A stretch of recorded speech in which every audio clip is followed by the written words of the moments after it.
प्राचीन काल में जब पृथ्वी पर पाप बढ़ने लगे, तब देवताओं ने भगवान विष्णु से प्रार्थना की कि वे पृथ्वी पर अवतार लेकर धर्म की रक्षा करें। तब भगवान विष्णु ने लॉर्ड वेंकटेश्वर के रूप में पृथ्वी पर अवतार लिया और तिरुमला की 7 पहाड़ियों में निवास किया। इन 7 पहाड़ियों को सप्तगिरी हिल्स कहा जाता है, जो आदिशेष यानी शेषनाग के 7 फनों का प्रतीक मानी जाती हैं। एक बार गॉडेस लक्ष्मी और भगवान विष्णु के बीच एक विवाद हुआ, जिससे नाराज होकर लक्ष्मी जी पृथ्वी पर आ गईं। उनके जाने से भगवान विष्णु दुखी हो गए और वे भी पृथ्वी पर आकर तिरुमला में रहने लगे। यहाँ वे एक साधारण मानव के रूप में रहने लगे और तपस्या करने लगे। इसी दौरान उनकी मुलाकात राजा की पुत्री पद्मावती से हुई। राजकुमारी पद्मावती वास्तव में देवी लक्ष्मी का ही अवतार थीं। भगवान वेंकटेश्वर और पद्मावती एक दूसरे से प्रेम करने लगे और उनका विवाह तय हुआ।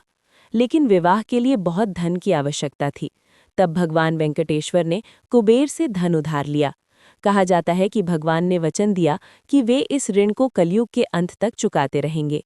यही कारण है कि आज भी भक्तजन मंदिर में दान देते हैं, ये मानकर कि वे भगवान के उस ऋण को चुकाने में सहायता कर रहे हैं।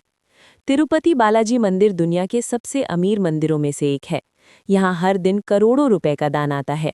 भक्त अपने बाल यानी मुंडन भी अर्पित करते हैं, जिसे केशदान कहा जाता है।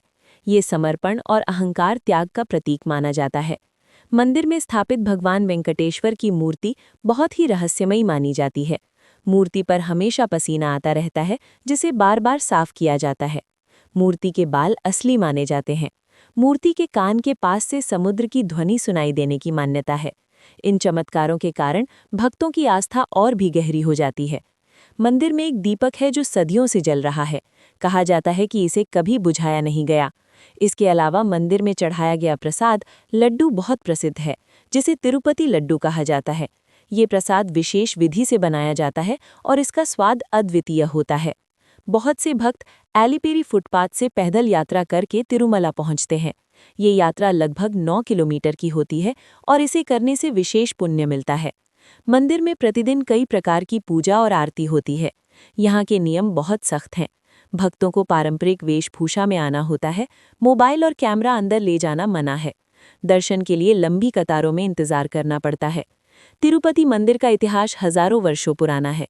पल्लव डायनेस्टी, चोला डायनेस्टी और विजयनगर एम्पायर के राजाओं ने इस मंदिर का निर्माण और विस्तार कराया।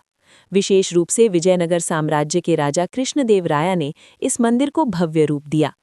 ऐसा माना जाता है कि जो भी सच्चे मन से लॉर्ड वेंकटेश्वर के दर्शन करता है, उसकी सभी मनोकामनाएं पूरी होती हैं। कलयुग में भगवान वेंकटेश्वर को कलयुग के प्रत्यक्ष देवता माना जाता है। तिरुमला की पहाड़ियों में एक अलग ही शांति और ऊर्जा का अनुभव होता है। यहाँ आने वाले भक्त कहते हैं कि उन्हें एक दिव्य शक्ति का अनुभव होता है। तिरुपति बालाजी मंदिर केवल एक मंदिर नहीं है, बल्कि ये आस्था, भक्ति और चमत्कार का संगम है। इसकी कथा हमें सिखाती है कि भगवान हमेशा अपने भक्तों के साथ रहते हैं और सच्ची श्रद्धा से की गई प्रार्थना कभी व्यर्थ नहीं जाती। ये मंदिर न केवल धार्मिक दृष्टि से महत्वपूर्ण है, बल्कि सांस्कृतिक और ऐतिहासिक रूप से भी भारत की अमूल्य धरोहर है।